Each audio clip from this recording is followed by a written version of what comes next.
Now I'm going to take the gesture that we did from the previous section and tie it down. And that's just a simple process of maybe making it a little more refined. So we have a very nice energetic pose here from the previous part. So let's just fade it out a little bit because this is just going to be now a reference layer. And on the layer above that, we're going to tie it down. So I'm going to zoom in so close that you can see the pixels.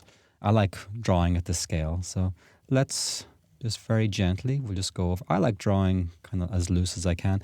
Make the line opacity to maybe 50. That way you can maybe hint at it a little bit more.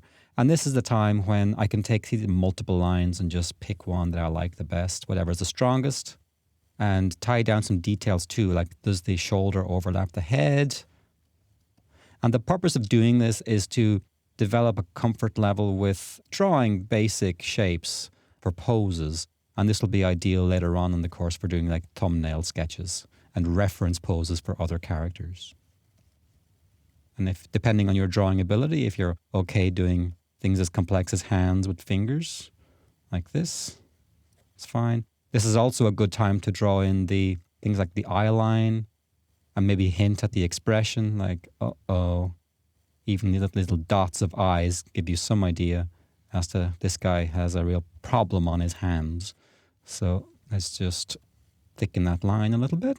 And again, even though I'm drawing lines, I'm still thinking in terms of construction. I'm drawing through and imagining this body as a volume, not just as a bunch of flat lines.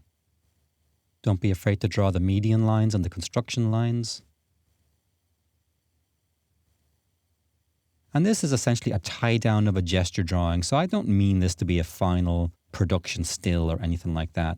But it certainly can be nice sometimes just to have these poses at a slightly higher quality. So if you want to really, really make something match one of these feet positions and so forth. Let's switch off that lower level. That's looking pretty good. And one little trick I like is edit, transform, flip horizontal.